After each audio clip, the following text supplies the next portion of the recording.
developmentnya, kemudian leadershipnya, industrial relationnya, performance-nya, dan seterusnya itu kita bisa pelajari bersama satu-satu.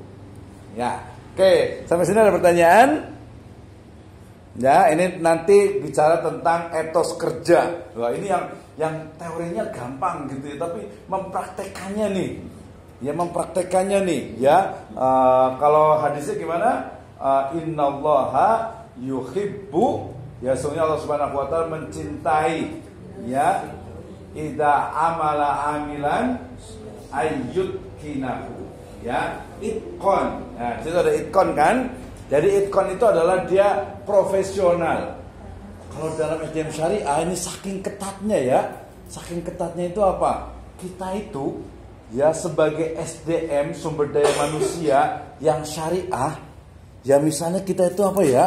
Mengambil kertas saja gitu ya, satu lembar kertas dari yayasan atau dari lembaga, dari tempat kita kerja, yang kalau itu untuk kepentingan pribadi itu akan ditanya di akhirat. Iya kan? Ya mungkin ada yang ngambil pulpen dikantongin gitu ya. Apalagi yang besar. Ya Ustaz, jelas sekali ya. Fa may ya'mal misqala dzarratin jadi walaupun dia selembar kertas ya, kalau dia itu bukan haknya diambil, nah ini sebenarnya yang perlu berhati-hati.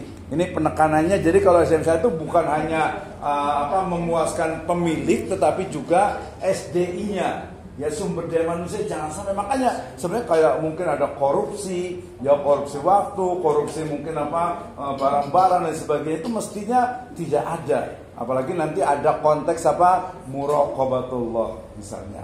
Gitu. Jadi orang itu mikir gitu ya, apalagi mungkin bawa-bawa yang agak besar gitu atau menggunakan tidak pada tempatnya. Ada contoh menarik ya. Ada teman menulis buku tentang The Two Umars ya, dua Umar, kisah tentang dua Umar. Pak Fuad Abdurrahman saya bikin endorse-nya lah gitu ya. Ada kisah tentang, ada pernah dengar enggak? Kisah tentang Khalifah Umar bin Abdul Aziz. Ustaz boleh ceritakan atau yang lain pernah dengar gantian? Ada yang pernah dengar tentang kisah Umar bin Abdul Aziz yang tidak mau menggunakan tidak mau menggunakan fasilitas negara. Wah, ini kayaknya nih. Pernah dengar nggak ceritanya nih? Belum ya? Ya Ahmad, ada yang pernah dengar nggak nih? Umar bin Abdul Aziz, Khalifah Umar bin Abdul Aziz yang tidak mau menggunakan fasilitas negara untuk kepentingan pribadi. Ada yang pernah dengar ya Ahmad? Iya, boleh lah, Paudo lah, gantian, gak apa-apa, nanti ada yang meluruskan, tenang aja. Gimana Paudo, pernah dengarnya? Kalau sempat saya baca sih waktu itu, jadi beliau itu sedang menggunakan membuat laporan atau gitu dengan menggunakan lampu punya negara gitu. PLN kali gitu ya. Jadi seperti itulah. Ya, terus, ya betul, terus. Coba cari kisah Umar bin Abdul Aziz. Ya kalau Umar bin Khattab lebih lagi, tapi Umar bin Abdul Aziz lah. Terus? Ustaz Ismail boleh ceritakan lah sekilas. Ya di antara kisah yang masyhur ya tadi menyangkut lampu. Lampu ya. Lampu, beliau mesti tanya ini urusan pribadi, urusan negara. Kalau urusan pribadi dia matiin dulu. Karena minyak ini punya negara. Masya Allah. Bahkan waktu awal beliau diangkat jadi khalifah, itu perhiasan istri dijual semua. Oh, dijual semuanya ya? Supaya dia kalau menggunakan fasilitas pribadi, nggak boleh sampai orang, bahkan fasilitas pribadi pun tidak boleh ditonjolkan lebih daripada yang lain. Gitu nah, ya. Jaga merasa orang-orang yang miskin. Oh, itu raja ya, istilahnya itu pemimpin gitu ya. Oh, berarti kalau ada pemilik yayasan atau apa? Ya, makanya saya punya teman dulu Pak. Cerita teman saya ini bapaknya mau jalan jadi lurah, itu ya nggak setuju anak miskin. Karena dia harus miskin dulu gitu maksudnya. Kalau kamu jadi lurah, kamu harus sama dengan orang yang masih di kampung kamu. Jadi dia harus jual kolamnya, dia harus jual sawahnya, makanya. Dari awal lagi ya, gitu. Maksudnya supaya dia tuh merasakan susahnya rakyat itu. Urusan pribadinya itu pakai harta dia. Sehingga di situ tuh ada tradisi di kampung itu. kalau orang mau jadi pemimpin itu malah takut keluarganya. Ya benar. Jangan nanti malah susah hidup. Lain dengan kita kan. Iya, Kita ini kalau suaminya nyalon, istrinya ikut turun-turun. Iya. Karena nanti supaya istrinya bisa dapat fasilitas yang lebih. Iya. Anaknya juga begitu. Anaknya juga suruh juga gitu Iya. ya. Padahal gaji kepala desa itu kan karena dia udah jadi kepala desa pasti kalau cerita saya punya teman jadi kepala desa. Dia kan ustaz, jadi kepala desa. Jadi kepala desa. Dulu waktu saya jadi ustaz, saya kalau main ke rumah orang saya cuma bilang kopi. Iya. Setelah saya jadi kepala desa, kalau diundang maulid saya harus nyumbang. Iya, nyumbang gitu. Ya akhirnya dia jadi miskin gitu. Gaji juga. Tapi kalau jadi bisnis sih dalam arti itu syukur juga berarti bener gitu ya. Iya. Yang bahaya kan ada temen juga, bukan temen sih murid saya malah itu di daerah Bogor Barat sana juga tuh sebelah Parung itu jadi kepala desa gitu. Betul kan pengeluarannya itu kurang lebih 25 juta sebulan untuk nyumbang, ada yang meninggal, ada yang nikah, ada yang ini gitu kan. Tapi itu empangnya tambah luas tadi. Pas saya kesana, empangnya luas, rumahnya bagus, bilang bagus. Ini gimana caranya ini sudah gitu. Tapi kita nggak tahu lah kalau dia nggak jujur mungkin dia bisa menggelapkan ya dialihkan. Iya. Kalau dia jujur ya bisa saja kan balasan dari Allah lewat jalur yang lain. Iya, berarti husnudonnya ya, husnudonnya itu karena beliau juga sudah periode kedua memang, periode kedua gitu. Nanti kamu udah kesana ke wilayah Ciseeng sana itu. Ya. Jadi. Tapi itu perlu sekali saya sama anak-anak istri saya juga selalu Masya Allah ya. Pimpinan pondok jangan makan kalau sampai Masya Allah. Kalau kita mau makan yang sekali-sekali kita makan yang enak gitu. Iya betul. Gak boleh di hadapan. Iya di hadapannya nggak boleh itu ya betul. Itu luar biasa sekali ininya ya. Ya itu memang sebenarnya juga cuma kadang banyak kan teori gitu ya. Maksudnya apa ini orang lain tuh kita ngomong tuh bisa, tapi kadang memang ketika kita sudah masuk ke dalamnya kadang agak sulit gitu ya. Makanya nanti yang paling penting itu adalah apa tadi, antarodin. Ya antarodin. Jadi makanya ya ayyuhalladzina amanu aufu bil uqud. Ya jadi penuhi akad itu. Tadi kalau saya kasih contoh satu lembar kertas, ya betul hukum asalnya itu nggak boleh satu lembar kertas, satu staples pun itu nggak boleh hukum asalnya, gitu ya. Tapi kemudian nanti ada kontrak. Oh kontrak ini boleh nih, ini dipakai boleh secara ini boleh dipakai ini untuk dalam jangka waktu tertentu atau mungkin dalam ukuran tertentu. Itu menjadi halal. Gitu ya, menjadi halal boleh gitu ya. Ya termasuk juga mungkin ya fasilitas yang lainnya juga gitu kan. Nah itu bedanya manajemen SDM yang umum dengan yang syariah. Ya kalau yang syariah itu betul-betul diperhatikan individunya. Ya tadi karyawannya, pegawainya, pimpinannya juga, leadershipnya juga, ya kemudian juga corporate culture-nya juga. Nah itu menjadi penting. Dan memang tadi kalau pertanyaan di awal itu kenapa harus agama, kenapa harus syariah? Karena hanya syariah agama itu yang membuat kita itu menjadi egaliter.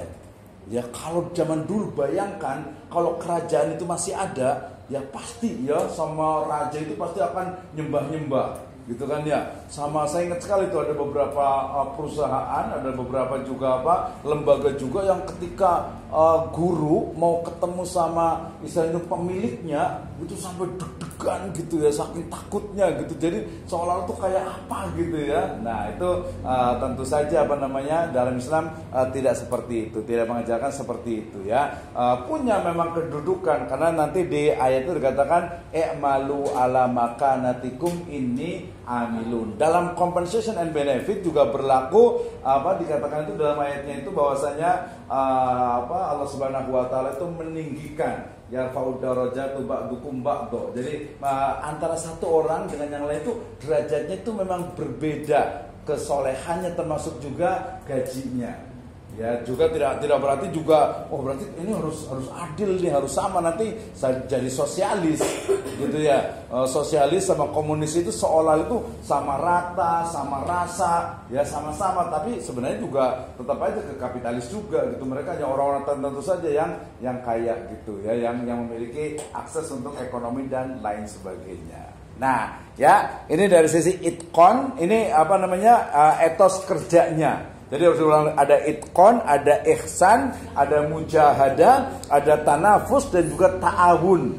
Ya. Jadi ada kompetisi juga, kompetisi yang sehat. Jadi jangan udah biarin aja, yang lain juga kayak gitu kok, ikut aja gitu ya. Nah akhirnya justru malah dia tidak terbentuk itu ya. Saya ingat sekali kedisiplinan itu adalah hal yang penting. Kalau untuk diri kita insya Allah bisa, tapi untuk menularkan ke orang lain itu memang susah banget ya, susah banget. Bahkan yang sering itu orang yang disiplin itu sering tersiksa gitu ya, sering tersiksa biasanya gitu ya. Ya tapi itu ya cobaan memang gitu ya. Dan itu memang perlu adanya pemahaman terhadap manajemen SDM. Strateginya mungkin apa nih? Makanya orang itu buat apa? Teknologi itu mulai dari dulu itu pakai tanda tangan, ya kemudian pakai yang ceklokan absensi, kemudian pakai fingerprint. Ya, kemudian pakai kornea, ada pakai tangan itu 5 gitu ya. Agar disiplin itu saking susahnya gitu ya, saking susahnya. Kalau ini pernah ikut berdua, pernah absennya pakai apa biasanya? Suka absen nggak? Pakai fingerprint ya, fingerprint. Tapi itu jempolnya nggak diganti ya. Iya, soalnya ada tahu ini, mohon maaf nih, ASN, PNS gitu ya. Ada teman saya. Iya betul. Nah ini saya mau cerita tadi, teman saya di Kota Bogor, dia tuh kemarin tuh sempat di dinas sosial, kemudian di dinas pangan, sekarang jadi lurah sih gitu ya. Jadi waktu dia tugas di Rancamaya itu di dinas ketahanan pangan, kan absennya pakai ini aplikasi, iya kan? Apa coba dibela-belain beli HP 1 untuk ditaruh di sana, dikasih ke office boy-nya. Dan itu udah biasa gitu. Iya, emang gitu banyak ya. Nah ini kan nggak syariah sekali gitu ya. Nah gimana negara mau maju coba kalau begini? Iya betul. Jadi memang kenapa dia beli HP itu 1 lagi, karena memang absennya itu harus di dekat minimal berapa meter gitu. Iya 200 meter kan ya. Ya tapi kan harusnya orangnya datang baru dia absen kan. Kalau dia enggak gitu, orangnya masih di rumah, itu office boy-nya suruh ngabsenin pakai HP-nya gitu ya. Nah ini kan tidak syariah gitu ya, tidak syariah. Nah termasuk jadi kita itu harus seimbang. Contohnya nih ya, tadi ada aufu bil uqud ya, kalau gajian itu tanggal 25 ya tanggal 25. Ya tapi kalau memang perusahaan itu nggak bisa, yang paling penting itu adalah komunikasi. Ya, ini nggak ngomongin siapa-siapa, ini contoh gitu ya. Dan seperti ini, ya udah oke tanggal 25, tapi kebetulan ketika tanggal 25 itu memang nggak ada. Ya udah tinggal komunikasi aja, mohon maaf. Dan kalau perlu memang dibawa bareng-bareng, wa amruhum syura bainahum. Itu yang paling penting dalam organisasi, sehingga tidak ada muncul tadi syakwa sangkato suudon. Ini kenapa sih ini begini padahal enggak, memang perusahaan lembaga itu lagi susah. Nah ini yang paling penting juga nih, jangan sampai kesusahannya itu hanya dirasakan oleh pimpinan atau oleh lembaga saja ya, atau oleh pemilik yayasan saja gitu. Jadi apa nih? Ya udah ayo bareng-bareng. Ya bareng-bareng kita bisa, apa nih yang kita bisa lakukan gitu ya. Sampai waktu saya di tempat yang sebelumnya juga, saya bilang ya udah kalau memang gajinya kurang, kita sempat itu dapat gajian itu 2 kali. Alhamdulillah ya, gajian 2 kali. Jadi tanggal 25 gajian separoh, besok lagi tanggal 15 separoh lagi. Tapi kalau komunikasi kemudian nyaman, merasa dihargai, ya itu kita fine-fine aja gitu. Yang enggak itu kan kalau nggak komunikasi, nggak ngomong, akhirnya yang muncul adalah suudon. Ya, tuh ya, itu adalah bagian dari SDM yang sehari-hari gitu ya. Jadi nanti kita bisa lihat case tadinya, kapan-kapan kita bisa buat visiting. Tadi ada tanafus, sebenarnya kompetisi ini juga penting. Walaupun dia itu hanya dikasih selembar, istilahnya itu guru terbaik.